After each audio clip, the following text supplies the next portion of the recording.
మీరు బ్రదర్ సిరాజా, లేకపోతే శివరామ రాజువా, లేకపోతే మీరు మల్లేషా, లేకపోతే యాదగిర? ఫస్ట్ దీని గురించి మాట్లాడండి. శ్రీరామ్ రాజు గారు అనాలా, సిరాజ్ అని అనాలా? రెండు పేర్లు చాలా మంచి పేర్లే. ఏ పేరుతో పిలిచినా నేను పలుకుతానండి. విగ్రహారాధన గురించి మీకేం సంబంధం? అసలు మీకేంటిది? మీకున్న సంబంధం ఏంటిది? నీకేం అవసరం? నేను ఎప్పుడైతే టెంపుల్కి వెళ్ళానో అక్కడ విగ్రహారాధన జరుగుతుంది. ఎప్పుడైతే చర్చ్కి వెళ్ళానో అక్కడ కూడా ప్రతిమల ఆరాధన జరుగుతుంది. అక్కడ కూడా ఒక విధంగా బహుదేవోపాసన, యేసుని, మరియమ్మని, సిలువని ఆ బొమ్మలు పెట్టుకున్నారు. అలానే నేను ఎప్పుడైతే దర్గాకి వెళ్ళిపోయానో అక్కడ కూడా సమాధులను ఆరాధిస్తున్నారు. ప్రతి ఇంటర్వ్యూలో మీరు గాయత్రి మంత్రం చెప్పండి, లేకపోతే మీరు శివుణ్ణి అసలు ఏమంటారు? నీకెందుకు అంటున్నా? గాయత్రి మంత్రం చదవండి. మీరు ఒక మతం నుంచి ఇంకొక మతాన్ని, అంటే ఈ మధ్యకాలంలో హిందూ ధర్మం పైన ఎక్కువగా మాట్లాడుతున్నారు. అంటే నేను దాని గురించి లోతుగా ఎప్పుడు నేను కులాల గురించి కానీ మతాల గురించి కానీ నేను ఎప్పుడు మాట్లాడలేదు. కానీ డెఫినెట్గా మనం మాట్లాడుకోవాల్సిన అవసరం ఎంత ఉంది. మన ధర్మాన్ని మనం కాపాడుకోవాలి, పరమతాలను డెఫినెట్గా మనం గౌరవించాలి. ఈ క్రమంలోనే భాగంగా గత కొద్ది రోజుల క్రితం నేను సిగ్నేచర్ స్టూడియో మహేందర్ గారిది ఒక ఇంటర్వ్యూ, ఎవరు బ్రదర్ సిరాజ్ గారితో చూసినప్పుడు తను మాట్లాడే దాంట్లో నాకు కొన్ని ఎబ్బెట్టుగా అండ్ కొన్ని తెలుసుకోవాలి అండ్ ఏం మాట్లాడాలి, కొన్ని క్వశ్చన్స్ కూడా నాకు ఉన్నాయి. కాబట్టి డెఫినెట్లీ బ్రదర్ సిరాజ్ గారు, నేను ఒక సంపద నాయకు, ఒక విద్యార్థి విభాగ రాష్ట్ర అధ్యక్షునిగా, లేకపోతే విద్యార్థి నాయకునిగా నేను మిమ్మల్ని అడగదలుచుకున్నాను. ఒక హిందూ, డెఫినెట్లీ నేను పరమతాలను అయితే నేను పక్కా గౌరవిస్తాను. డెఫినెట్లీ నేను దాంట్లో నో ప్రాబ్లం. కానీ మీరు హిందూ ధర్మం గురించి వచ్చేటప్పుడు మీరు ముఖ్యంగా విగ్రహారాధన గురించి మాట్లాడుతున్నారు. దానికంటే ముందు నాకు ఒక 3 క్వశ్చన్స్ ఉన్నాయి. అసలు మీరు బ్రదర్ సిరాజా, లేకపోతే శివరామ రాజువా, లేకపోతే మీరు మల్లేషా, లేకపోతే యాదగిర? ఫస్ట్ దీని గురించి మాట్లాడండి. రెండో విషయం, మీకు నిజంగానే మీరు పండితులు, మీరు హిందువులకి వెళ్ళి కన్వర్ట్ అయ్యి ముస్లింలకి వెళ్ళి కన్వర్ట్ అయ్యారు. నిజంగా చాలా గొప్ప విషయం, మంచిది. మీరు జాకీర్ నాయక్ ఇవాళ ఈ దేశం నుంచి బహిష్కరణకు దొంగతనంగా వేరే దేశంలో ఉంటున్న జాకీర్ నాయక్కు సంబంధించిన ఒక వీడియోలో నేను మిమ్మల్ని చూశాను. ఏం చూశాను అంటే, నేను ఒక హిందూ ధర్మానికి సంబంధించిన వాడిని అనుకుంటా మీరు మాట్లాడిండ్రు, చాలా సంతోషం. భారత రాజ్యాంగం గురించి కూడా మాట్లాడిండ్రు, ఆర్టికల్ 25 అని చెప్పిండ్రు. ఎవరైనా మిగతా మతాలకు వెళ్ళొచ్చు, కాదంటలేము. కానీ మిగతా మతాలకు వెళ్ళిన తర్వాత ఇతర మతాలకు సంబంధించిన వాళ్ళ దేవి దేవతలను కానీ విగ్రహాలను కానీ కించపరుస్తూ మాట్లాడుకునేది కనీస ఇంగిత జ్ఞానం మీకు అది ఉందా లేదా అని నేను అడగదలుచుకున్నాను. విగ్రహారాధన గురించి మీకేం సంబంధం? అసలు మీకేంటిది? మీకున్న సంబంధం ఏంటిది? నీకేం అవసరం? అసలు నీ మాటలతోని హిందూ జాతికి కానీ లేకపోతే హిందూ సోదరులకు కానీ మీరు ఏం మెసేజ్ ఇవ్వాలనుకుంటారు? మీకేం అవసరం? అసలు మీరు హిందువుల మధ్య ముస్లింల మధ్య గొడవలు పెట్టాలనుకుంటున్నారా? మీరు హిందూ ముస్లింల మధ్యలో గొడవలు పెట్టాలనుకున్నారు కావచ్చు. అరే బ్రహ్మాండంగా సిరాజ్ గారు, నేను నా మతాన్ని నేను గౌరవిస్తాను, పరమతాలను నేను డెఫినెట్గా వాళ్ళని కూడా గౌరవిస్తాను. మీరు ఇటువంటిది, మీరు హిందూ మతానికి విగ్రహారాధన చేయొద్దంటే నువ్వెవడివి? అసైంది నీకున్న రైట్ ఏంది? నీ మాటల వల్ల ఎవరికి హిందూ ముస్లింల మధ్య గొడవ పెట్టదలుచుకున్నావా, లేకపోతే అసలు నువ్వు హిందువా ముస్లిమా? ఫస్ట్ అది చెప్పు. నీ మాటల వల్ల ఇప్పుడు నువ్వు అండ్ ఇంకొకటి, సిగ్నేచర్ స్టూడియోలో అనేక మంది పండితులు మాట్లాడింది అది పక్కన పెడతాం. నేను దాని గురించి ఇంకా డెప్త్గా పోదలుచుకోలేను. కానీ అసలైంది ఎవరు? రాజశేఖర శర్మ అనే ఒక వ్యక్తిని మీరు తీసుకొచ్చి, ఇక్కడ ఫోటో కూడా నేను పెడతాను. రాజశేఖర శర్మ అనే ఒక వ్యక్తిని తీసుకొని వచ్చి, ఫేక్ పండితులను తీసుకొని వచ్చి, అతని పేరు యూనుస్ ఖాన్ అని వీళ్ళే చెప్తున్నారు. దగ్గర సిగ్నేచర్ స్టూడియోలో 1 నెల రోజులైంది. సిరాజ్ గారు, 1 నెల రోజులు మీరు ప్రచారకులు కదా, మీరు నిజంగానే మీకు 1 నెల రోజులైంది. అసలు అతను ఇప్పటి వరకు మహేందర్ గారు చాలాసార్లు 30 మినిట్స్ దగ్గర, ఆ వీడియోలో 30 మినిట్స్ దగ్గర మీకు అనేక సందర్భంలో మీకు తను అడిగిండు. ఏం అడిగిండ్రు? నిజంగానే మీరు రాజశేఖర శర్మని, అతను ఆ ఫేక్ పండితుని తీసుకొని వచ్చి మీరు మాట్లాడిండ్రు కదా, తనని ఒకసారి చూపించండి, తనని మాట్లాడించండి. మహేందర్ గారు చాలాసార్లు మీకు అడిగారు, ఎందుకు ఇవన్నీ, ఏం పెట్టదలుచుకున్నారు మీరు? అరే నీకేం సంబంధం బై? నువ్వేమనంటే అసలు గాయత్రి మంత్రం చదవమంట. నువ్వెవడు బై? నువ్వెవడివి? నీకెందుకు గాయత్రి మంత్రం చదవాలి మేము? నేను హిందూనే, నాకు గాయత్రి మంత్రం తెలియదు, కానీ నేను నికాసైన హిందూని, నా ధర్మాన్ని నేను పాటిస్తా, పరమతాలను నేను గౌరవిస్తా. మన ఎలక్షన్స్లలో కూడా నేను పోయినప్పుడు చర్చిలలో పోయినా, మసీదులలో, మా ఇంట్లో కూడా నేను గత వీడియోలో నేను చెప్పాను, ఆ పీర్ల పండగ అని చెప్పేసి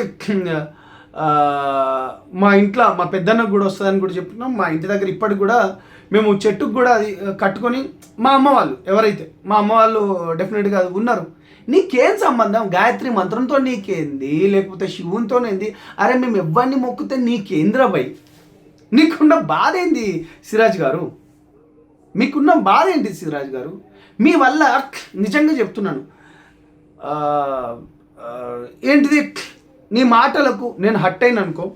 నేను మొన్న నా ప్రతి దగ్గర నేను పొద్దున లేచినప్పటి నుంచి నేను కార్ కొన్నది ఖలీల్ బ్రదర్ దగ్గర నుంచి, నేను కార్ సర్వీస్ చేయించేది ఖాదిర్ బ్రదర్ దగ్గర నుంచి, నేను మటన్ తీసుకునేది ముస్లిం సోదరు దగ్గర నుంచి, నేను ఫ్రూట్స్ తీసుకునేది కూడా ఈవెన్ ముస్లిం సోదరుని దగ్గర నుంచి, నేను చికెన్ షాప్ కానీ వెళ్ళినా కానీ, నేను మొన్న ఒక కన్స్ట్రక్షన్ చేయించిన, ఆ కన్స్ట్రక్షన్ కూడా దగ్గర కొన్ని లక్షల రూపాయలు కూడా నేను ఇచ్చేది వీళ్ళకే.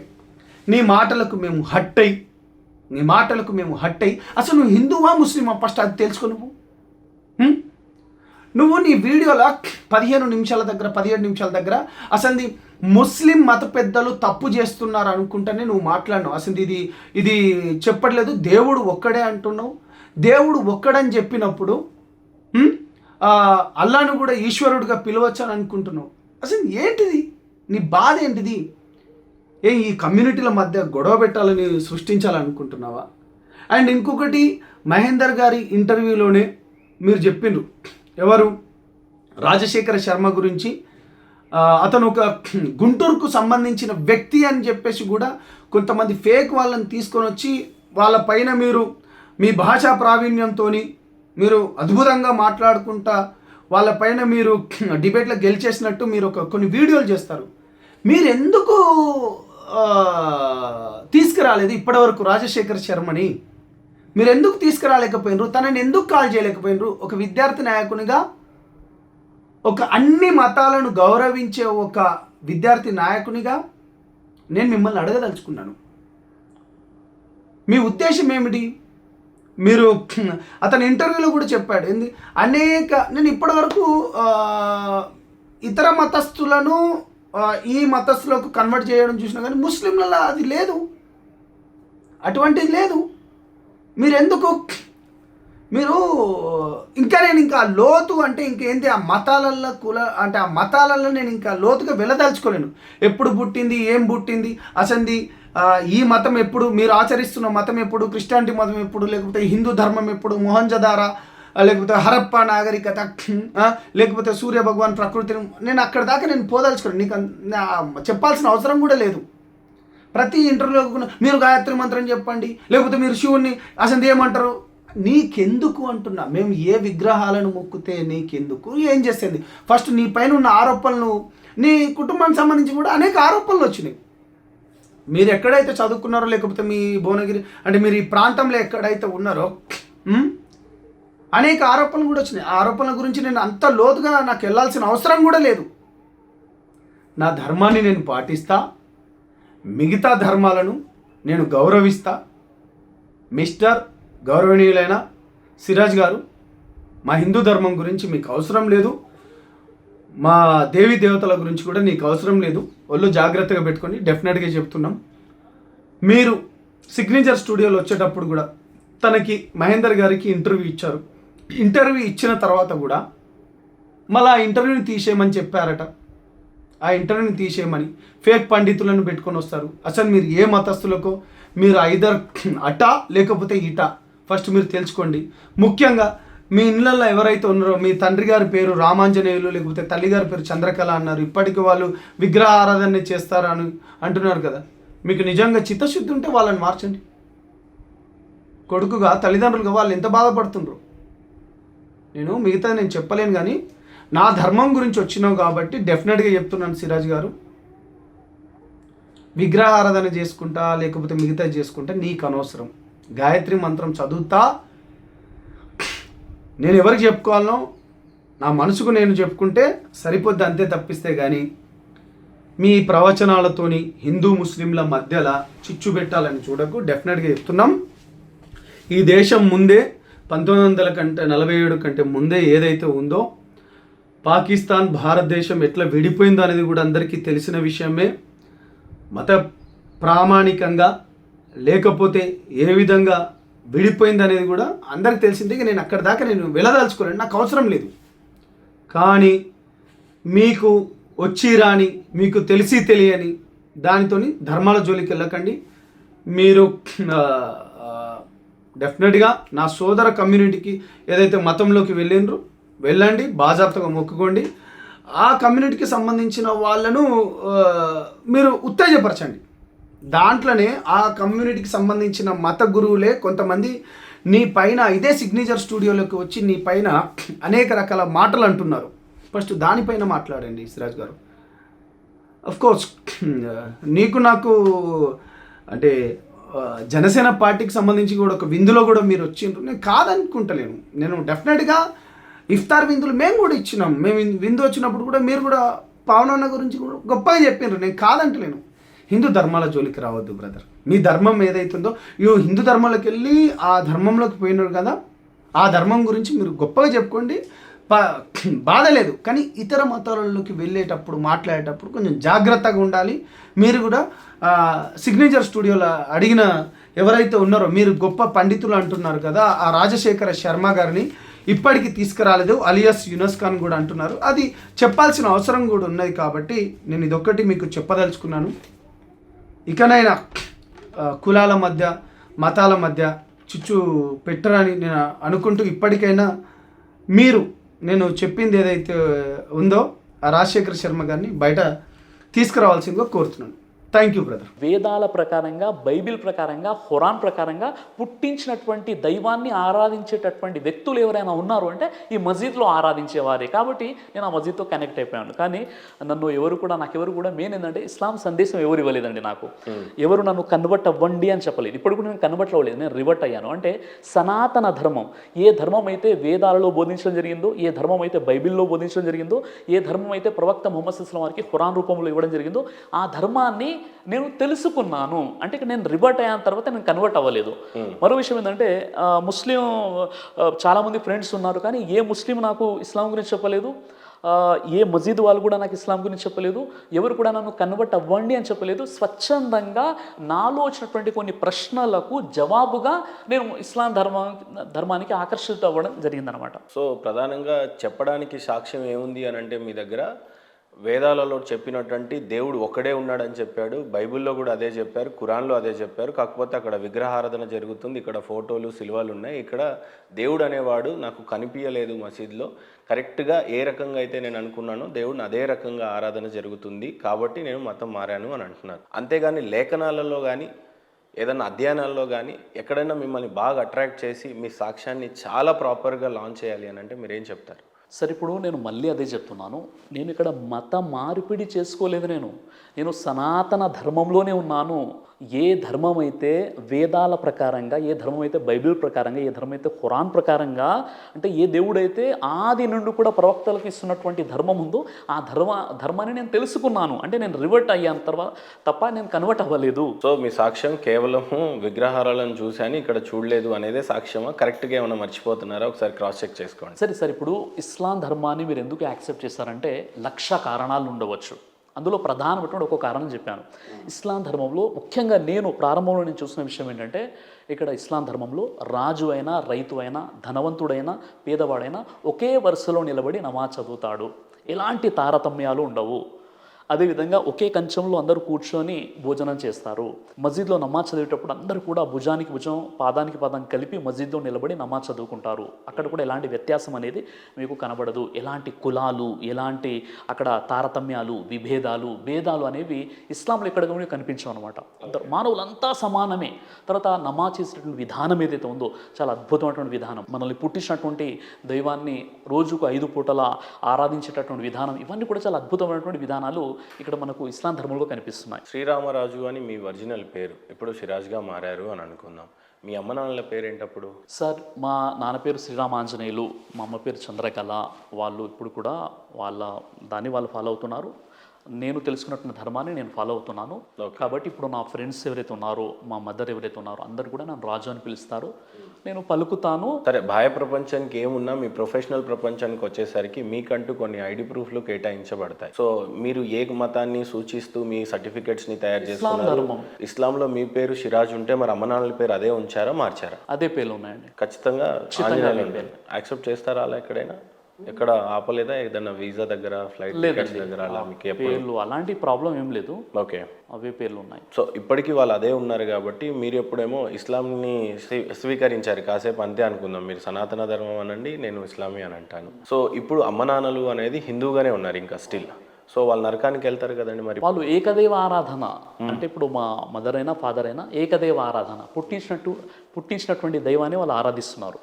ఏకదేవ ఆరాధన చేస్తున్నారు వాళ్ళు. అంటే ఇంకా మీ అమ్మ నాన్నలు మీ దృష్టిలో విగ్రహారాధన చేస్తున్నారు, కానీ మీ దృష్టిలో వాళ్ళు ఖచ్చితంగా నరకానికి వెళ్తారు అని తెలిసి కూడా మీరు ఏ రకంగా మనోవేదన ఉంటుంది కదా, కంపల్సరీ నా తల్లిదండ్రులు పోతారు.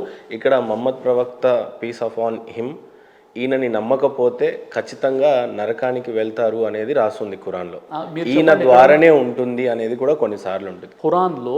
మొహమ్మద్ ప్రవక్త వారిని నమ్మితేనే స్వర్గానికి వెళ్తారు, లేదంటే నరకానికి వెళ్తారు అంటే ఖురాన్లో ఎక్కడ ఉంది? నేను ఇంకోసారి రిపీట్ చేస్తున్నా, ఖురాన్లో మహమ్మద్ ప్రవక్తని ఈయనని తెలుసుకొని ఈయన ద్వారా స్వర్గానికి గేట్ దగ్గర అనుమతి ఉంటుంది, ఉండదు? అది కూడా లేదు. రెండు లేవు. మీరు చెప్పిన నేను మళ్ళీ ఇంకోసారి అడుగుతున్నాను సార్, మీరు 10 సార్లు అడిగినా లేవు. మహమ్మద్ ప్రవక్త గారిని నమ్మి ఆయనను తెలుసుకొని ఆయన చెప్పినటువంటి బోధలను తెలుసుకొని అక్కడ గేట్ ఉంటుంది కదా, స్వర్గం యొక్క గేటు, నరకం యొక్క గేట్ దగ్గర ఈయనను నమ్మి ఈయనను తెలుసుకుంటే కానీ నరకానికి కానీ స్వర్గానికి కానీ అలా లేదండి. అలా ఏం లేదు. ఖురాన్ లేదు అలా. ఓకే, ఏం చేస్తే స్వర్గ నరకాలకి దారులు ఉన్నాయని ఖురాన్ చెప్తా ఉంది? ఖురాన్లో సూరే బహరా సూర నంబర్ 2 ఆయత్ నంబర్ 62లో చాలా స్పష్టంగా ఉంది. ఏమని రాసి? ఎవరైతే అల్లాను అంతిమ దినాన్ని విశ్వసించి మంచి పనులు చేస్తారో వారికి భయము కానీ విషాదం కానీ కలిగేటటువంటి అవకాశాలు లేవు, వారు స్వర్గానికి వెళ్తారు. చాలా స్పష్టంగా ఉంది. అంటే అల్లా అన్నది అరబీ పదం అండి. అల్లా అన్న పదాన్ని మనం తెలుగులో చెప్పాలంటే దేవుడు. ఎవరైతే దేవుణ్ణి జడ్జ్మెంట్ డేని నమ్ముతారో, మంచి పనులు చేస్తారో వారు స్వర్గానికి వెళ్ళిపోతారు. సార్ అసలు నాకు ఒక డౌట్ ఏంటంటే, దేవుడు ఉన్నాడు కరెక్ట్, ఒకరే దేవుడు ఉండాలి అనేది మీ సిద్ధాంతం. ఆ దేవుడి పేరు ఏంటి సార్? దేవుడు పేరు ఏంటంటే అరబ్బీలో అల్లా అంటారండి. ఓకే, ఇప్పుడు ఉదాహరణకి నేను అంటున్నాను, మీరు అన్నారు దేవుణ్ణి నమ్ముకోండి అని మిమ్మల్ని అన్నాను అనుకోండి, మీరు ఏమంటారు? వెంటనే ఏమంటారు? దేవుని నమ్ముకోండి అంటే ఏమంటారు? ఏ దేవుడిని నమ్ముకోవాలి అని అంటారు. దేవుడు అన్న పదమే సరైనదైతే ఏ దేవుడు అన్న ఆలోచన మీకు ఎందుకు వస్తుంది? అవునా కదా? దేవుడు అంటే గాడ్, గాడ్స్, గాడెస్, అవునా కదండి? తర్వాత మీరు ముందు గాడ్ ఫాదర్, గాడ్ మదర్, ఇలా ఏంటంటే బహువచనము ఏకవచనం నుండి అది ఏంటంటే మళ్ళీ బహువచనము, స్త్రీలింగము, ఇలా మొత్తం మార్పు చెరుపులో గురైపోయింది. అదేవిధంగా మీరు అల్లా అన్న పదం ఎక్కడైతే చెప్తారో అల్లాలు అన్న పదం ఉండదు అక్కడ. అంటే అల్లా అంటే సృష్టికర్త అండి. అల్లా అంటే అల్లా అంటే అరబిక్ లో దేవుడిని అల్లా అని అంటారు అరబిక్ లో. తెలుగులో ఏమనాలి మరి అప్పుడు? అల్లా అని దేవుడు అనాలి అంతే. దేవుడు సృష్టికర్త. అప్పుడు దేవుడికి పేరు అనేది ఏం లేదా? లేదండి, ఆరాధనకు అర్హుడు.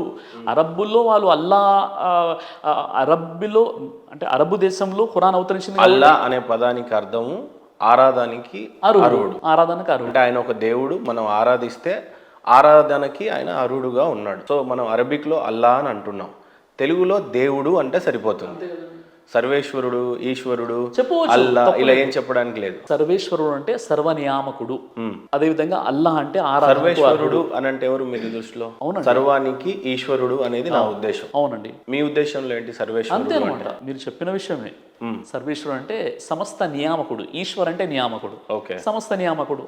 అల్ బారి అంటారు అరబ్బీలో, సమస్త నియామకుడు. ఇప్పుడు దైవానికి ఖురాన్ ప్రకారంగా 99 పేర్లు ఉన్నాయి. ఇప్పుడు హిందూ మతంలో కూడా చాలా పేర్లు ఉన్నాయి దైవానికి సంబంధించి, అందులో ఒక పేరు అనమాట. కాబట్టి మనం ఓవరాల్గా మనం ఇక్కడ తెలుసుకోవాల్సిన విషయం ఏంటంటే, ఇక్కడ అల్లా అనగానే మీరు అపోహ గురైపోతున్నారు. అల్లా అంటే అరబ్బుల దేవుడు, అల్లా అంటే ముస్లింల దేవుడు. నేను చెప్పే విషయం ఏంటంటే అల్లా అంటే మరి మనందరినీ మీరెందుకు ఇండియాలో ఉన్నప్పుడు దేవుడు అని పలకకుండా ప్రతిసారి అల్లా అని పలుకుతున్నారు? అరబిక్ వాళ్ళు అరబిక్లో అల్లా అని పలుకుతున్నప్పుడు చాలా అందంగా ఉంది కదా. మీరు తెలుగులో చెప్తున్నప్పుడు దేవుడిని నమ్మండి అనాలి కానీ అల్లాని నమ్మండి అని ఎందుకు అంటున్నారు? అరబిక్నే ఎందుకు పలుకుతున్నారు? ప్రవచనాలు మొత్తం తెలుగులో చెప్తూ చివరికి దేవుడి పేరుకి రాగానే అల్లా అని ఎందుకు చెప్తున్నారు? దేవుడే అనొచ్చు కదా, ఈశ్వరుడే అనొచ్చు కదా. ఇప్పుడు మీరు ఈశ్వరుడిని నమ్మండి అని మీరు అనొచ్చు కదా, అదే అనాలి, ఇదే ప్రవచించాలి కదా. కరెక్ట్ చెప్పారు మీరు. ఇక్కడ ముస్లిం ధార్మిక పండితులు, ముస్లిం ఉలమాలు, ముస్లిం స్పీకర్ చేసే పెద్ద పొరపాటు ఏంటంటే, ఒకప్పుడు అలాంటి పొరపాట్లు మేము కూడా చేశాము. ఆ విషయం ఏంటంటే అల్లా అనేటటువంటి పదం ఎక్కడైతే వచ్చిందో అక్కడ దేవుడు, ఆరాధనకు అర్హుడు అని చెప్పాలి. అదే సంస్కృతంలో ట్రాన్స్లేషన్ చేస్తే మనకు సర్వేశ్వరుడు, సమస్త నియామకుడు అయిపోతాడు. కాబట్టి ఇక్కడ భాషాపరమైన వ్యత్యాసంతోనే మీ దేవుడు మా దేవుడు వేరు వేరే అనే ఆలోచనలు వస్తున్నాయి. కాబట్టి ఈ భాషాపరమైన వ్యత్యాసాన్ని మనం దూరం చేయాలి. ఓకే, దూరం చేసి అల్లా అంటే దేవుడు అంతే. అంటే ఇప్పుడు మీరు ఏదైతే డయాస్ మీద చెప్తున్నారో నిజ దేవుడు అల్లాని నమ్మండి అని అనకుండా నిజ దేవుడు ఈశ్వరుడే ఆయనని నమ్మండి అనే ప్రవచిస్తారా? ఖచ్చితంగా ఖచ్చితంగా ఖచ్చితంగా చెప్తాను. ఎంత నియమాలతో ఉంటారు ఈ పదం మీద? అయ్యో అసలు నేను అదే అంటున్నాను కదండి. ఇప్పుడు నేను చాలా చిన్న వయసు నుండే ఈ ధార్మికతలో, ఆధ్యాత్మికతలో నేను ఉన్నాను. నేను ప్రతిరోజు కూడా నేను ఒక స్టూడెంట్నే అనమాట, ఒక విద్యార్థిని. ఎందుకంటే ప్రతిరోజు చదువుకుంటున్నాను, ప్రతిరోజు నేర్చుకుంటున్నాను, గురువుల ద్వారా వింటున్నాను, ప్రసంగాలు వింటున్నాను, స్వతహాగా నేను అన్ని గ్రంథాలు చదువుతున్నాను, రోజు నేను అప్డేట్ అవుతున్నాను. ఒకప్పుడు చెప్పాను నేను అల్లాయే అనాలని. అని వాస్తవంగా చెప్పాలంటే అల్లా అంటే ఎవరండి? దేవుడు. అక్కడ అరబీ భాష తెలుగులో ట్రాన్స్లేట్ చేస్తే సృష్టికర్త, ఆరాధనకు అర్హుడు, సర్వేశ్వరుడు. మరి ఆ సర్వేశ్వరునే నమ్మండి అంటున్నా నేను. సర్వేశ్వరుడు అంటే మాకు క్లియర్ గానే ఉంటుంది కదా. మేమంతా నమ్మేది సర్వేశ్వరుడిని అని మేము ఫీల్ అవుతున్నాం, మీరంతా నమ్మేది అల్లా అని, వాళ్ళు నమ్మేది యెహోవా, యేసుని అని చెప్పి. ఈ కన్ఫ్యూజన్ కి మీరేం చెప్తారు? ఇప్పుడు ఇన్ని రోజులు జరిగినటువంటి పెద్ద కన్ఫ్యూజన్, ఇన్ని రోజులు జరిగినటువంటి పెద్ద పొరపాటు ఏంటంటే, మీరేమంటున్నారంటే సార్ నేను మంచినీళ్ళు తాగుతాను కానీ పానీ తాగని అంటున్నారు. నేనేమన్నానంటే సార్ నాకు మంచినీళ్ళు వద్దండి, నాకు పానీ కావాలంటున్నాం. మనం ఇద్దరం ఏంటంటే అసలు మంచినీళ్ళు అంటే ఏంటి, పానీ అంటే ఏంటి అని పక్క పోయిన పెట్టుకుంటే రెండు ఒకటే అనే విషయం తెలిసింది. అప్పుడు మనం డిసైడ్ అయిపోయాము, ఇక నేను పానీ మంచినీళ్ళు అన్న భేదాన్ని పక్కన పెట్టేసి అదేంటో దాన్ని చూద్దాం అనుకున్నాం. అదే విషయం ఇప్పుడు క్లారిటీగా వచ్చేసింది. రైట్. శివరామరాజుగా ఉన్నటువంటి మీరు సిరాజ్గా మారిన తర్వాత, ఇప్పుడు సిరాజ్గా ఉన్న తర్వాత మత మార్పిడులు ఎన్ని చేశారు మీరు? ఎంతమందిని ఇస్లామిక్ లోకి మీరు మార్చారు? ఎంతమంది హిందూ సోదరులని ఇస్లామిక్ గా మార్చారు? మీరు ఎలాగో మారిపోయారు, చాలా మందిని మారుస్తున్నారు. డైలీ ఇదే మీ దినదిన ఇన్కమ్ సోర్సెస్ అయిపోయింది. అండ్ లేకపోతే మీ దినచర్యనే ఇది అయిపోయింది. ఇప్పటికీ మీరు ఎంతమందిని మతం మార్చారు? ఇది మీరు చెప్తున్నారా, పబ్లిక్ చెప్తున్నారా? ఇది వినడానికి కొంత కాంప్లికేటెడ్గా ఉండొచ్చు, కానీ బట్ మీరు మతం మారుస్తున్నారా, మార్చట్లేదా? సూటిగా చెప్పండి. నేను ఒక క్వశ్చన్ అడుగుతున్నాను. ఈ సిగ్నేచర్ స్టూడియో ద్వారా పాస్టర్లను, పండితులను అందరిని తీసుకొచ్చేసి మీరు గొడవలు పెడుతున్నారని ఎవరన్నా అంటే మీరు ఏమంటారు? దాని క్లారిఫికేషన్ ఇస్తారు. నేను క్లారిఫికేషన్ ఇస్తారు. ఏమని ఇస్తారు మీరు? లేదండి ఒక అవగాహన కోసమే నేను ప్రోగ్రామ్స్ పెడుతున్నాను అంటారా? అవునండి నా ఉద్దేశమే గొడవ పెట్టడం అంటారా? రైట్. నేనేంటే సత్యాన్వేషినిగా నేను చెప్పాలనుకుంటుంది నా ధర్మ ప్రచారణ నేను చేయాలి అని అనుకుంటున్నారు. నేను నమ్మింది నిజమేమో అనుకోనే నమ్ముతున్నా. నా పండితులు, మా తాతలు, ముత్తాతలు, ఇంకా ముత్తాతలకు పోతే రామాయణం లక్షల కాలం నాటిది. మన ధర్మం, మన సనాతన ధర్మం చాలా పాతది, దీన్నే నమ్మాలి అని చెప్పారు. కాబట్టి ఆ ధార్మికతలోనే, దాంట్లోనే ఇంకా పిహెచ్డి చేయలేదు. కాబట్టి నేను సత్యాన్వేషినిగా, ఈరోజు నా టైటిల్ సత్యాన్వేషినిగానే ఉంది. సో సత్యాన్ని తెలుసుకోవాలి, నిజదేవుడిని తెలుసుకోవాలి, నిజంలోనే ఉండాలి. ఈ గొడవలు అనేవి జరగకూడదు. మత మార్పిడుల వల్లనే అత్యధిక గొడవలు జరుగుతూ ఉన్నాయి. ఉదాహరణకి ఇప్పుడు బంగ్లాదేశ్లో జరుగుతున్న పరిస్థితులన్నీ ఇవే. సో సూటిగా మీరు చేస్తున్నది మత మార్పిడియే అనేది నేను అంటున్నాను. మీరేమంటారు? మీ మతంలో ఎవరి మతం వాళ్ళ ఇప్పుడు మీరున్నారు సార్, అల్లానే పూజించుకుంటే తప్పేం లేదు, యేసుప్రభుల వారినే నమ్మితే తప్పేం లేదు. వాళ్ళ బైబుల్ని వాళ్ళు చదువుకుంటే దాంట్లో స్వర్గ నరకాలు ఉన్నాయి. వాళ్ళ దేవుడు ఉన్నారు, మాకు మా దేవుడు ఉన్నాడు, అల్లకి అల్ల దేవుడు ఉన్నాడు. ఆ దాంట్లో కూడా స్వర్గ నరకం ఉన్నాయి. కానీ మా దేవుడునే నమ్మండి, లేకపోతే మీరు నరకానికి వెళ్తారు అనేది బ్లాక్ మెయిల్ అంటున్నాను నేను. దీనివల్లనే మత కలహాలు జరుగుతున్నాయి అని అంటున్నాను. మత కలహాలు జరగొద్దు అని అంటే ఏ వర్గం, ఏ వర్ణం, ఏ జాతికి ఆ జాతి హ్యాపీగా ఉంటే మంచిది అనేది నా ఉద్దేశం అని అంటాను. అందుకని సూటిగా అడుగుతున్నాను. మీరు మత ప్రచారం చేస్తున్నారు, మత మార్పిడి చేస్తున్నారు సిరాజ్ గారు అనేది నా ప్రధానమైన ఆరోపణ. అంటే మీరు ఏం చెప్తారు? మహేందర్ గారు, ఏదైతే మీ ప్రశ్న మీరు అడిగారో, మీరు అడగడం మీ యొక్క హక్కు, చెప్పడం నా యొక్క బాధ్యత. విషయం ఏంటంటే ఒకవేళ మత మార్పిడి అనేటటువంటి కాన్సెప్ట్ ఏదైతే ఉందో అది ఉన్నట్లయితే నేను శ్రీరామరాజు తర్వాత సిరాజు రహమాన్ అని నేనే 100 వీడియోస్ చేసేవాడిని. నేను ముందు చేశానంటే చేయలేదు, మొదటి విషయం. నేను ఒక అన్వేషణ చేసిన తర్వాత, అన్ని గ్రంథాల పరిశీలన మరియు పరిశోధన చేసిన తర్వాత ఒకే ఒక సృష్టికర్త ఉన్నాడు, ఆ ఒక్క దైవాన్నే ఆరాధించాలన్న ఆలోచనతో నేను ఈ ధర్మాన్ని ఫాలో అవుతున్నాను. ఇది మొదటి విషయం. ఇది నా వ్యక్తిగతానికి సంబంధించిన విషయం, నేను ఫాలో అవుతున్నాను. ఇక మత మార్పిడి అన్న విషయానికి ఇస్లామే మనకు అనుమతించదు. ఖురాన్లో 2వ అధ్యాయం 256లో ఏముందంటే లా ఇక్రాహ ఫిద్దీన్, ధర్మం విషయంలో ఎలాంటి బలవంతం కానీ బలత్కారం కానీ ఏదీ లేదు అని ఉంది. ఇక్కడే ఉంటే నేను మీకు ఒక వచనం చెప్తాను, దాన్ని మీరు చదివి చెప్పండి, ఎందుకంటే నేను మీ అంత ఇది కాదు, దీని మీదనే అన్వేషణ కాబట్టి. ఇప్పుడు మీరు అడిగిన క్వశ్చన్ కంప్లీట్ అయిపోతే మళ్ళీ మీరు అడగవచ్చు. డన్. మళ్ళీ ఇది అక్కడికి కట్ అవుతుందేమో అని నా ఉద్దేశం సార్, అంతే, ఇంకేం లేదు. ఖురాన్ 3వ సూరా 19వ ఆయత్ ఒక్కసారి చదువుతారా సార్? ఎక్కడి నుంచైనా మీకు గుర్తుంటే మీరు డైరెక్ట్గా చదవండి. ఖురాన్ 3వ సూరా 19వ ఆయత్. అవునండి, సూరే ఆల్ ఇమ్రాన్ సూరా నంబర్ 3 ఆయత్ నంబర్ 19లో అరబ్బీలో ఏముంటుందంటే ఇన్న దీనా ఇందల్లాహిల్ ఇస్లాం. అక్కడ ట్రాన్స్లేషన్ ఏం చేశారంటే అల్లా దృష్టిలో అసలు ధర్మం ఇస్లాం మాత్రమే అని చేశారు. కానీ ఇక్కడ విషయం ఏంటంటే అల్లా అంటే ఎవరు మనం ముందే మాట్లాడుకున్నాం, ఒక క్లారిటీ. మళ్ళీ రిపీట్ చేస్తారా సార్? సూర్య ఆల్ ఇమ్రాన్ సూరా 3 ఆయత్ నంబర్ 19లో అక్కడ తెలుగులో ట్రాన్స్లేషన్ ఏం చేశారంటే అల్లా దృష్టిలో అసలు ధర్మం ఇస్లాం మాత్రమే అని ఉంది. అల్లా దృష్టిలో అసలు ధర్మం ఇస్లాం అని అక్కడ ఉంది కదా, అదే ఉందా? కరెక్ట్ చెప్పానా? అంతే కదండి. ఇస్లాం తప్ప, లేదంటే ఓన్లీ అల్లా తప్ప వేరొక దేవుడు లేడు, వేరొక మతం లేదు, అలా లేదు అక్కడ. రైట్, మీరు చెప్పండి. అక్కడ అరబ్బీలో ఏముందంటే ఇన్న దీన ఇందల్లాహిల్ ఇస్లాం.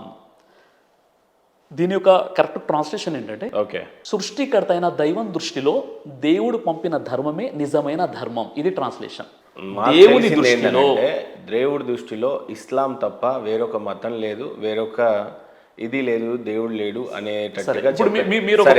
అదే ఖురాన్ 3:19 చెప్పాలి అని అంటే తెలుగులో స్పష్టంగా ఏమని రాస్తుంది, అరబిక్ లో ఏమని రాస్తుందో ఫస్ట్ అది చెప్పండి, తర్వాత ఎవరు ఎలా ట్రాన్స్లేట్ చేశారు అనేది చెప్దాం. 3 సూరే ఆల్ ఇమ్రాన్ ఆయత్ నంబర్ 19లో అరబీలో ఏముంది? ఇన్న దీన ఇందల్లాహిల్ ఇస్లాం. ఇక్కడ అల్లా ఇస్లాం అనే 2 పదాలు వాడబడ్డాయి. అంటే అక్కడ ఉన్నటువంటి ట్రాన్స్లేషన్ ఏంటంటే ఇప్పుడు చేసినటువంటి ట్రాన్స్లేషన్ అల్లా దృష్టిలో అసలు ధర్మం ఇస్లామే ఉంది అక్కడ. నేను చెప్తున్నా, మీరు చెప్పారు కదా. యాక్చువల్లీ ఏంటి, ఇప్పుడు 2 పదాలు ఉన్నాయి. ఒకటి అల్లా. అల్లా అంటే మనం ఏమనుకున్నాం? దేవుడు అన్నామండి, అల్లాని పక్కన పెడదాం అనుకున్నాం. దేవుని దృష్టిలో ఇస్లాం ఏంటి? ఇస్లాం అంటే అర్థం ఏంటి? సమర్పణ. ఇస్లాం అంటే దైవానికి మనం సమర్పించుకోవడం. అంటే దైవం దృష్టిలో మనిషి, దేవుని దృష్టిలో మనిషి ఆ దైవానికి సమర్పించుకోవడమే నిజమైనటువంటి ధర్మం. ఇది దాని ట్రాన్స్లేషన్ వస్తుంది. అంటే ఇక్కడ పొరపాటు ఇక్కడ జరిపోయిందంటే, ఇక్కడ అల్లా అంటే మనం వేరే దేవుడు, అరబ్బుల దేవుడు, ముస్లింల దేవుడు అన్న ఆలోచనలో ఆల్రెడీ మైండ్ సెట్లో ఉన్నాం మనం. ఇస్లాం అనగానే అది ముస్లింల ధర్మం అనేటటువంటి ఆలోచనలో ఉన్నాం మనం. కాబట్టి దీన్ని కరెక్ట్గా ఒకవేళ నేను ఖురాను గ్రంథాన్ని ట్రాన్స్లేషన్ చేస్తే నేను ఎలా చేస్తాను అంటే, సృష్టికర్త అయినటువంటి దేవుని దృష్టిలో దేవుడు పంపినటువంటి ధర్మం ఏదైతే ఉందో, లేదా ఆ దైవానికి సమర్పించుకోవడమే అసలైనటువంటి ధర్మం. ఇక్కడ పొరపాటు ఇక్కడ జరిగింది, గొడవలు ఎక్కడ ఉంటాయి చెప్పండి. ఇలా ఎంత అయితే ఖురాన్ ఉందండి, ఇప్పుడు ఖురాన్ మొత్తం మీరు పరిశీలించినట్లయితే ఖురాన్లో ఇలా ట్రాన్స్లేషన్ లోపాలే మీకు కనిపిస్తుంది. ఓకే, ఇది కేవలం ట్రాన్స్లేషన్ లోపమే అని అంటారు. సో ఇస్లాం అనేది కేవలం ఆ ఒక్క రిలీజియస్ మాత్రమే అల్లా యొక్క దేవుడు పంపిన ధర్మము. అంటే దేవుని దృష్టిలో దైవానికి సమర్పించుకోవడమే అసలైనటువంటి ధర్మం. చలో డన్. ఇప్పుడు మీరు చెప్పండి, అది ఆ వర్సెస్కి అర్థం అంతే అనుకుందాం. ఇప్పుడు మీరు చెప్పండి, ఎంతమందిని మతం మార్చారు మీరు? సార్ మీరు ఏదైతే అడుగుతున్నారో, నా దృష్టిలో అంటే నేను చేసినటువంటి పనిలో మా దాంట్లో మత మార్పిడి అనేటటువంటి కాన్సెప్ట్ లేదండి, ముందు నుండి కూడా లేదు. మత మార్పిడి అన్న కాన్సెప్టే లేదు. దాంట్లో అంటే ఇస్లాంలో లేదు. నేను మత మార్పిడి చేసే వ్యక్తిని కాదు, మత ప్రచారాలు చేయను నేను. మొట్టమొదటిగా నేను చేసే వర్క్ ఏంటంటే, మానవులంతా ఒకే జంట సంతానం, పరస్పరం మనం కలిసి ఉండాలి, హిందూ ముస్లిం భాయి, జాతీయ సమైక్యత, మళ్ళీ ఇక్కడ హిందూ ముస్లిం భాయి అని అంటున్నారు. ఖురాన్లో ఇస్లాం కాని వాడి ఎవరితోనైనా ఫ్రెండ్షిప్ చెయ్యరాదు అనేది రాసుందా, రాసలేదా? ఖురాన్లో అలా లేదండి. ఖురాన్లో ఇప్పుడు ఖురాన్లో 4వ అధ్యాయం 1వ వచనం, 49వ అధ్యాయం 13వ వచనంలో మానవులంతా ఒకే జంట సంతానం, పరస్పరం సోదరులు అని ఖురాన్లో ఉంది. ఖురాన్లో 5వ అధ్యాయం సూరే మాయిదా 2-3 వాక్యం మీరు కావాలంటే చూడండి. నేను తర్వాత దీని గురించి చెప్తాను. ఫస్ట్ మీరు మత మార్పిడి ఎంతమందిని చేశారు? సార్ నేను మత మార్పిడి ఎవరిని చేయలేదు, నేను చెయ్యను. మనకు కావాల్సింది మతి మార్పిడి తప్ప మత మార్పిడి కాదు. మత సంస్కరణ జరగాలి. ఇప్పుడు మీరు చేస్తున్నటువంటిది ఏదైతే సభలు ఉన్నాయో అవి మత మార్పిడికి సంబంధించినవి ఏ మేరకు కాదు. నిజ దేవుడు అల్లాని తెలుసుకోండి, ఆయన ద్వారానే మాత్రమే మీకు స్వర్గం ఉంది, లేదంటే నరకంలో అది కూడా కాదు అనేది మీరు బోధించట్లేదు. అలా బోధించట్లేదు. ఏంటి మీ సభకున్న ప్రధాన మీకున్న ఇంట్రెస్ట్ ఏంటి? అంత పెద్ద సభలు పెట్టి అంత పెద్దగా ఇచ్చేస్తా ఉన్నారు. ఇప్పుడు మా ఫాలోవర్స్ ఎవరైతే ఉంటారో వాళ్ళు మా ప్రోగ్రామ్స్ ని ఆర్గనైజ్ చేస్తుంటారు. వాళ్ళు ఇచ్చినటువంటి టాపిక్ కి న్యాయం జరగాలని మేము చూస్తుంటాం. ఎవరు మీ ఆర్గనైజర్స్? ఆర్గనైజర్స్ ఎవరైతే మొత్తం ఉభయ రాష్ట్రాల్లో మా ఆర్గనైజర్స్ ఎవరు ఉంటారు? వాళ్ళు హిందూస్ ఉంటారా, ముస్లిమ్స్ ఉంటారా, క్రిస్టియన్స్ ఉంటారా? ముస్లిమ్స్ ఉన్నారు. వాళ్ళ ఇంట్రెస్ట్ ఏంటి? ఒక మిమ్మల్ని స్పాన్సర్ చేసి మీరు సభ పెడితే దాని వల్ల వాళ్ళకి కలిగే లాభం ఏంటి, మీకు కలిగే లాభం ఏంటి? సార్ ఒకటేంటంటే ఒక యాజ్ ఏ ముస్లింగా ఇస్లాం ధర్మం పోయినటువంటి అపోహలను దూరం చేయడం ప్రతి ముస్లిం పోయినటువంటి కర్తవ్యం. అది అంటే మీ కర్తవ్యం ఓన్లీ ఖురాన్, అల్లా, ఇంకేం లేదు మీ కర్తవ్యం? నేను చెప్తున్నాను, వేదాల గురించి కానీ బైబిల్ గురించి కానీ మీకు ఏ రకమైన అన్నిటి గురించి ఉందన్నమాట. అన్నిటి గురించి ఉంది. మొట్టమొదటి విషయం ఏంటంటే బట్ అన్ని తీసుకొచ్చి లాస్ట్ అల్లకే అప్పకి చెప్తారా? అలా చెప్పాం కదా, అలా చెప్పాం కదా. అదే అంటున్నా నేను. అల్లా అంటే దేవుడు, అల్లా అంటే దేవుడు. ఇస్లాం అంటే శాంతి ధర్మం, లేదా మనం సమర్పించుకోవడం దైవానికి. ఓకే, పదాలను మనం సరిగ్గా అర్థం చేసుకునే కారణంగా మీరు ఇస్లాం వైపును పిలుస్తున్నారు, అల్లానే దేవుడు అంటున్నారు అన్న మనం అపోహకు గురైపోతున్నాం. మరి అంత ఆర్గనైజ్ చేసి మరి మీకు సభలు చెప్పి మీ చేత ప్రవచనాలు చెప్పుకోవాల్సినంత అవసరం ఏముంది? అవసరం ఏముందంటే ఇప్పుడు ముస్లిం యూత్ ఉన్నారు, తల్లిదండ్రుల పట్ల ఎలా ఉండాలి, వాళ్ళు ఎలా చదువుకోవాలి, వాళ్ళ జీవితంలో వాళ్ళ యొక్క జీవిత లక్ష్యం ఏంటి, వాళ్ళు ఎలా పైకి రావాలి, కొన్ని మోటివేషన్ సెషన్స్ ఉంటాయి, ప్రోగ్రామ్స్ ఉంటాయి. మరికొన్ని ఏంటంటే హిందూ ముస్లింలు అంతా మనం కలిసి ఉండాలి, ఈ రోజు ఉన్నటువంటి ఏదైతే పరిస్థితులు ఉన్నాయో మనం కలిసి ఉండాలి, మీకు ఈ అపోహలు ఉంటే మీరు దూరం చేసుకోండి. ఇప్పుడు మీరు ఖురాన్ నుండి ఒక ఆయత్ నాకు చదివి వినిపించారు, నాకు ఒక అపోహ ఉందని చెప్పారు, దానికి నేను సమాధానం ఇచ్చాను. అలా ఆ విధంగా ప్రోగ్రామ్ జరుగుతూ ఉంటాయి, నన్ను పిలుస్తుంటాను, నేను వెళ్తుంటాను తప్ప ఎక్కడ కూడా మత మార్పిడి అన్న కాన్సెప్ట్ మా దగ్గర లేదండి. ఓకే, మేము చేసేది మతి మార్పిడి. అంటే మీరు కరెక్ట్గా మీ యొక్క ఆలోచన ఏదైతే నెగిటివ్ ఉందో దాన్ని పాజిటివ్లోకి మీరు మార్చుకోండి, మనమంతా కలిసి ఉండాలి. అంటే మీ దృష్టిలో నిజదేవుడు అల్లా కాదు, అల్లాని తెలుసుకోండి అనేది కాదు మీ కాన్సెప్ట్? నా కాన్సెప్ట్లో మనందరినీ పుట్టించినటువంటి దేవుడు, ఆ దేవుణ్ణి అల్లా అంటారు. ఆ దేవుని మీరు ఈశ్వరుడు అని చెప్పండి, ఆ దేవుని మీరు యెహోవా అని చెప్పండి, ఆ దేవుని మీరు గాడ్ అని చెప్పండి, క్రియేటర్ అని చెప్పండి. అల్లా అనేది ఇంకా లేదు, అల్లా అనేది ఉంది. అరబిక్ పదం ఇంకా ఇక్కడ నుంచి వాడరు మీరు. ఇక్కడ నుండి వాడని నేను చెప్పట్లేదు, వాడుతూ దాని మీద ఉన్నటువంటి అపోహలను దూరం చేస్తానంటున్నాను. నేను అల్లా అన్న పదం వాడినప్పుడు ఆ అల్లా పోయినటువంటి అపోహను దూరం చేస్తాను. అల్లా అంటే మనందరి సృష్టికర్త, మనందరి దేవుడు. సో స్పష్టంగా సిరాజ్ గారు చెప్తుంది ఏంటంటే నేను మత మార్పిడి చెయ్యలేదు, చెయ్యను.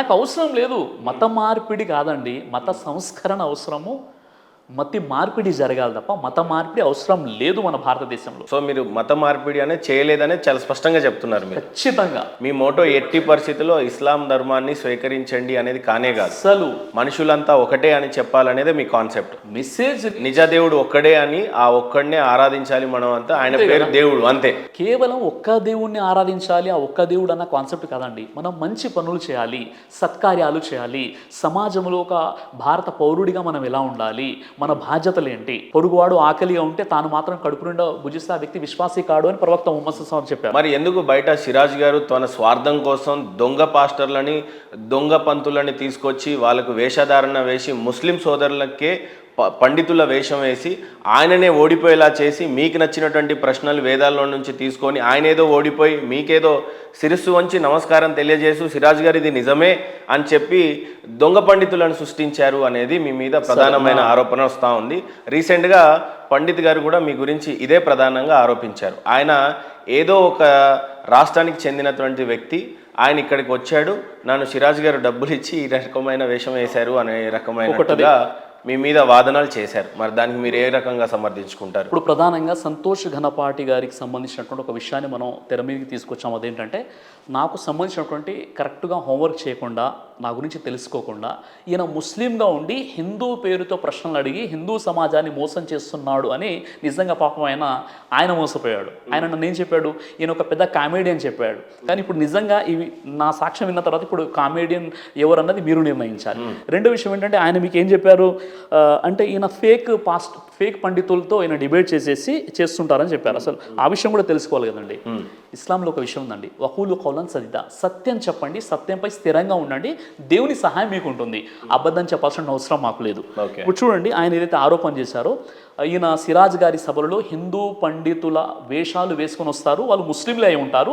చివరికి వచ్చేటటువంటి హిందువులు ఎవరైతే ఉన్నారో, అయ్యో మా పండితుడు మా పురోహితుడు వచ్చేసి సిరాజ్ గారి ముందు ఏం మాట్లాడలేదండి అన్న భావన ఆయన ఓడిపోయాడు, ఆయన సరెండర్ అయిపోయాడు. నిజంగానే వేదాలకు అంత పట్టు లేదు, వాయు పట్టు లేదు, మొత్తం అంతా ఖురాన్కే ఫైనల్ కంక్లూడ్ ఖురానే దమ్మున్న గ్రంథంగా అని ఏం చెప్తున్నారు, సంతోష్ ఘనపాటి గారు చెప్తున్నారు. ఆయన ఒక్కసారి వీడియో చూపించి దాని పూర్వపురంలోకి వెళ్ళిపోదామండి. అంటే మీరు సూటిగా చెప్పేది ఏంటంటే సిరాజ్ గారి దానికి ఏదైతే వెళ్ళారో పురోహితుడు ఒరిజినల్ గా కాదు, మనకి ఒక రహస్యం ఉంది అక్కడ. కావున అది పురోహితుడు అని మనకు ఎవ్వరూ కూడా చెప్పలేదండి.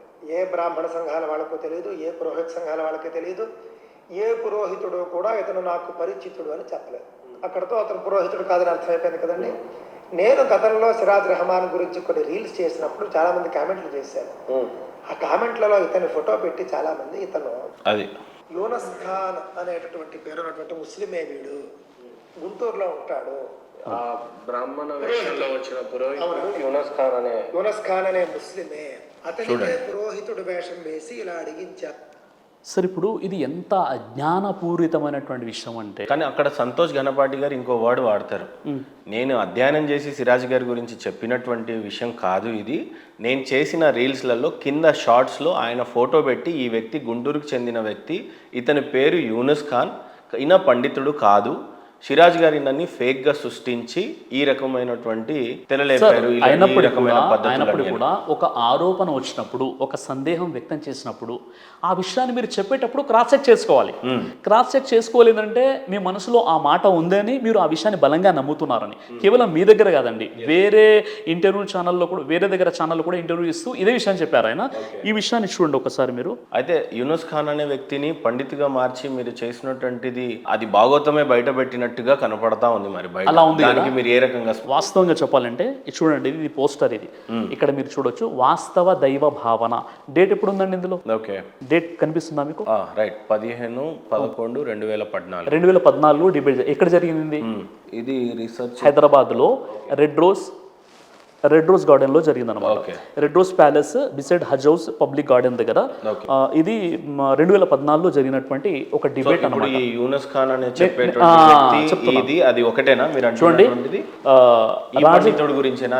రాజశేఖర శర్మ సిద్ధాంతి, ఈయన రాజశేఖర శర్మ సిద్ధాంతి, ఈయన గోల్డ్ మెడలిస్ట్ అనమాట. ఈయనతో నాకు ప్రోగ్రామ్ జరిగిందండి, డిబేట్ జరిగింది. ఎంతమంది పబ్లిక్లో అనుకున్నారు? దాదాపుగా 7,000 మంది పబ్లిక్లో ఓపెన్ డిబేట్ ఒకటి 2014లో హైదరాబాద్ నడిబొడ్డున రెడ్ రోజ్ ప్యాలెస్లో నా ప్రోగ్రామ్ జరిగింది. ఈ ప్రోగ్రాంలో మీరు చూడొచ్చు అనమాట. ఇది మొత్తం పబ్లిక్ అండి, పబ్లిక్ గ్యాదరింగ్ ఇది. తర్వాత ఇగో వేదిక పైన మాట్లాడుతున్నారు రాజశేఖర్ శర్మ సిద్ధాంతి. ఆ తర్వాత పబ్లిక్ చూడొచ్చు అనమాట. ఉన్నారా ఆయన ఫోన్? నేను చెప్తాను మీ దగ్గర. అయితే రాజశేఖర శర్మ సిద్ధాంతి గారు, ఆయనతో నాది వాస్తవ దైవభావం అనే అంశంపై 2014లో డిబేట్ జరిగిందనమాట. ఇది ఆ ప్రోగ్రామ్ సంబంధించినటువంటి ఒక హ్యాండ్విల్ పోస్టర్ అన్నమాట. ఇది ఇప్పటి వరకు కూడా వాస్తవ దైవ భావన. ఆ తర్వాత మొత్తం చూడొచ్చు అనమాట. అందులో పబ్లిక్ గ్యాదరింగ్ అయినటువంటి విషయాలు ఇవన్నీ కూడా చూడొచ్చు అనమాట. ఇది చాలా పెద్ద మేజర్ ఈవెంట్ అండి ఇది. ఈ ప్రోగ్రామ్ జరిగింది అంటే 2014లో ఏదైతే నేను డిబేట్ చేశానో, డిబేట్ చేసిన తర్వాత ఆ రాజశేఖర శర్మ సిద్ధాంతి నా మధ్య వాస్తవ దైవభావన అనే అంశంపై మనకు ప్రోగ్రామ్ జరిగింది. ప్రోగ్రామ్ జరిగిన తర్వాత ఎప్పుడైతే నేను అది యూట్యూబ్లో అప్లోడ్ చేశానో, అప్లోడ్ చేసిన తర్వాత దాదాపుగా 1 మిలియన్ వ్యూస్ ఉండే అనమాట. అయితే కొంతమంది మీరు కొన్ని విషయాలు ఎలా ఒప్పుకున్నారండి, మీరు ఇలా చేశారు అలా చేశారని చెప్పేసి ఆయనపై తీవ్రంగా ఒత్తిడి తీసుకురావడం జరిగింది. కొంతమంది ఒత్తిడి తీసుకొచ్చినప్పుడు ఆ సిద్ధాంతి రాజశేఖర శర్మ సిద్ధాంతి గారి మీద ఒత్తిడి తీసుకురావడం జరిగింది. ఎప్పుడైతే ఒత్తిడి తీసుకొచ్చారో అప్పుడు పాపం ఆయన నా దగ్గరకు వచ్చేసి, సార్ నాపై చాలా వీళ్ళు విరుచుపడుతున్నారు, నాపై మండిపడుతున్నారండి, ఇక నాకు చాలా టార్చర్ తట్టుకోలేకపోతున్నాను, దయచేసి మీరు ఆ వీడియోని ఏదైనా డిలీట్ చేయగలుగుతారా అంటే నేను ప్రైవేట్లో పెట్టానండి. 2014లో జరిగినటువంటి డిబేట్ ఇది. ఇప్పుడు ఈ ప్రైవేట్ కర్ణనే మీకు నాకు పెద్ద క్వశ్చన్ మార్క్ అయింది. ఇప్పుడు అందరు చెప్తున్నటువంటి విషయం ఏంటంటే ఈ వ్యక్తి పేరు యూనుస్ ఖాన్, దొంగ పండితుడు. ఆ వీడియో ఎందుకు డిలీట్ అయింది? డిలీట్ చేయడానికి ప్రధాన కారణాలు ఒత్తిడి వస్తుంది అని ముందే తెలిసి, ఇప్పుడు మీరు నేను ఇంటర్వ్యూలో కూర్చున్నాం, రేపు మీరు మాట్లాడినటువంటి ఏదో ఒక విషయాన్ని మీరు తీసేయమని నన్ను అడగడం జరుగుతుంది.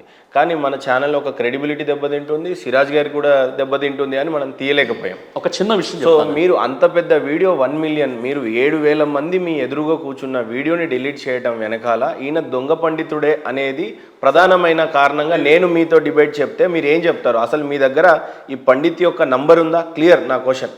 ఈ పండితుడు మీతో ఇప్పటికీ టచ్లో ఉన్నాడా? ఉంటే ఏం మాట్లాడతారు ఒకసారి? కంప్లీట్గా ఆ ఫుటేజ్ ఇస్తాను. ఆ ప్రోమో ఒకటి మీరు సిగ్నేచర్ స్టూడియోలో ఏదైతే 1 మిలియన్ వ్యూస్ వచ్చాయో ఆ వీడియో ఇప్పుడు మీకు కాపీ చేసి ఇస్తాను. అది మీరు తర్వాత మీరు నా దగ్గర అప్లోడ్ లేదు, మీరు అప్లోడ్ చేసేయండి. అది మొదటి విషయం. రెండో విషయం ఏంటంటే బ్రదర్ మీరు ఇక్కడ తెలుసుకోవాలి, ఇక్కడ నేను డిలీట్ చేశానన్న విషయం అది నా యొక్క గొప్పతనం, నా మంచి మనస్తత్వం కాబట్టి నేను డిలీట్ చేశాను. లేదంటే లేదు బాబు నేను డిలీట్ చేయను అని కూడా నేను చెప్పొచ్చు. ఎందుకంటే ముందుగా మా మధ్య ఒక అగ్రిమెంట్ జరిగింది, ఆ తర్వాత ఇరుపక్షాల వారు మాట్లాడుకున్నారు, ఒక 1 మంత్ టైం ఉంది, తర్వాత డిబేట్ జరిగింది. ఇంతమంది మధ్యలో డిబేట్ జరిగినప్పుడు మీరు వీడియోని డిలీట్ చేశారు అని అంటే మీరు ఇక్కడ ఏదో ప్రధానంగా దాస్తున్నారు అనేదే మీ మీద వస్తున్నటువంటి ప్రధాన ఆరోపణ. అది ఇప్పుడు మీరు నన్ను అడుగుతున్నారు. ఆయన చెప్పిన విషయం ఏంటంటే ఎంత పచ్చి అబద్ధము. సంతోష్ ఘనపాటి గారు చెప్పిన విషయం ఏంటంటే ఈయన పుట్టుకతోనే ఈయన ఒక బైబర్త్ ముస్లిము, ఈయన పేరు మొహమ్మద్ యూనస్, ఈయనని ముస్లిం వేషం వేసుకొని తీసుకొచ్చి ఇక్కడ కూర్చోబెట్టి డిబేట్ చేశారు అన్న విషయం ఎంత దారుణమైన విషయం అండి.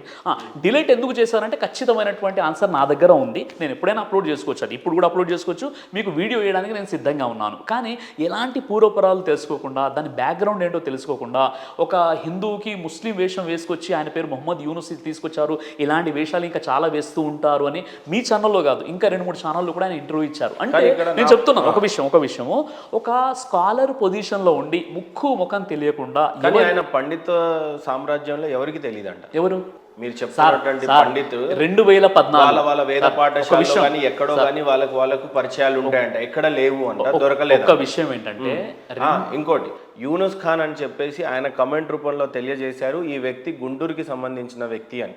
లేదు మీరు చెప్పండి ఆయన అడ్రస్ ఎక్కడ? ఇప్పుడు ఒక విషయము ప్రస్తుతం నేను పరిచయాలు చెప్తాను, నేను ఆయన అడ్రస్ చెప్తాను, ఆయన ఫోన్ నెంబర్ మీకు ఇస్తాను, ఆ వీడియో మీకు ఇస్తాను. ఒకవేళ ఆయన అవునండి హిందూ పండితుడితోనే సిరాజ్ గారి డిబేట్ జరిగింది అన్న విషయం తీర్మానం జరిగిపోతే ఇంకా లైఫ్లో ఎప్పుడు కూడా సంతోష్ ఘనపాటి గారు మైక్ పట్టుకోకుండా ప్రవచనాలు చెప్పకుండా ఉంటారా అన్నది నా సందేహం. ఎందుకంటే మీరు ఒక పెద్ద ఎలిగేషన్ పెట్టేశారు నా మీద. ఎలిగేషన్ పెట్టినప్పుడు మీకు కనీస అవగాహన లేకుండా ఎవరో ఫేస్బుక్లో కామెంట్ పెట్టారు, మీ యూట్యూబ్ ఛానల్లో కామెంట్స్ సెషన్లో కామెంట్ పెట్టారని చెప్పేసి ఇంత పెద్ద ఆరోపణ, అది కూడా లక్షల మంది చూసేటటువంటి సిగ్నేచర్ టీవీ ఛానల్ దగ్గరకు వచ్చేసి మీరు చెప్తున్నారంటే అసలు నాకు చాలా హాస్యాస్పదంగా ఉంది ఈ విషయం. నేను ఇప్పుడు మీకు ఆయన కంప్లీట్గా నేను డీటెయిల్స్ ఇస్తాను, మీకు వీడియో ఇవ్వడానికి నేను సిద్ధంగా ఉన్నాను. ఒక విషయం. మరో విషయం ఏంటంటే ఆయన ఏం చెప్పారంటే ఎంతమంది అయితే క్వశ్చన్స్ అడిగిస్తారో ఆ క్వశ్చన్స్ కూడా వీళ్ళు ముస్లిం వేషాలే వేసి హిందువుల నుండి చెప్పారు కదండి. అది కూడా ఆయన ఏం చెప్పారు, హిందువులకు ముస్లింలకు హిందూ వేషాలు ఏం చేసి అని చెప్పారు కదా. అది కూడా మీ ముందు ఇప్పుడే చెప్పేస్తున్నాను అనమాట. చివరికి ఆ క్వశ్చన్స్ని మీకు ముందే ఇస్తారు, మీరు ప్రిపేర్ అయి ఉంటారు, ఇదంతా ఒక స్క్రిప్టెడ్గా జరుగుతుంది అనేది ప్రధాన ఆరోపణ. చూడండి ఇప్పుడు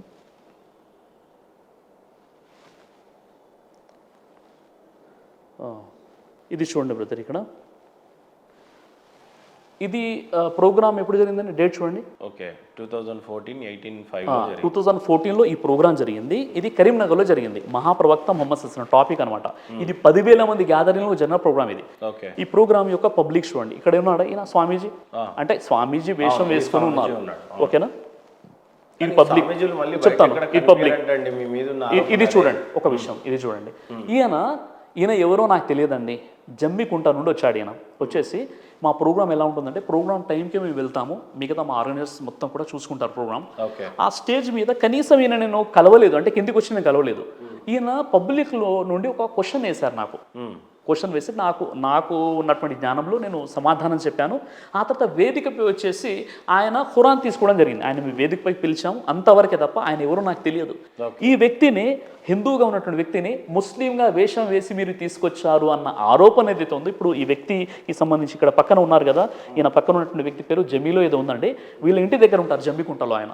ఇప్పుడు ఈ వ్యక్తి ఒక అడ్రస్ ఉంది, ఇప్పుడు కూడా ఆయన హిందూగా ఉన్నాడు, ఎప్పుడు కూడా అదే వేషధారణలో ఇలా ఉంటాడు ఆయన ఎవరో మాకు తెలియదు.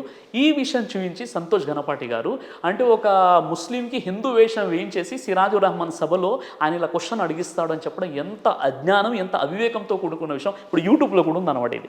అంటే ఇలాంటి ఆరోపణలు చాలా చీప్ ట్రిక్స్ అనమాట ఇవి. దాని తప్ప ఇంకా మరో విషయం ఏం లేదండి.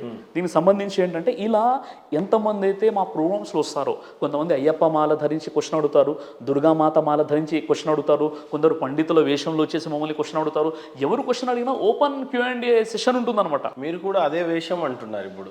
అది వేషం వేయిస్తున్నారా? వాళ్ళు ఏ వేషంలోనైతే వస్తారు అంటే వాళ్ళు అయ్యప్పలు ఉంటే అయ్యప్పలు అంటే ఎవరైతే ఆ ప్రోగ్రామ్స్కి వస్తారో వాళ్ళు మమ్మల్ని క్వశ్చన్స్ అడుగుతారు తప్ప అది వీళ్ళు ప్రిపేర్ చేసి. ప్రధానంగా ఈ డిబేట్లో ఏదైతే వీడియో డిలీట్ అయిందో సిరాజ్ గారు, ఆ డిబేట్లో కూర్చున్నటువంటి పండిత్ గారు మీతో టచ్లో ఉంటే ఏమన్నా ఫోన్ మాట్లాడగలుగుతారా? ఇప్పుడు సిగ్నేచర్ స్టూడియోస్ వేదికగా ఇప్పుడు లేదండి, నేను ఫోన్ మాట్లాడగలరా? ఆయన దగ్గర ఆయన నెంబరు మీకు ఇస్తాను, మీరు మాట్లాడుకుందరు. కానీ ఆయన ఇప్పుడే మాట్లాడడానికి సార్ మొత్తం వీడియో అది ప్రైవేట్ లో ఉంది, డిలీట్ చేయలేదు.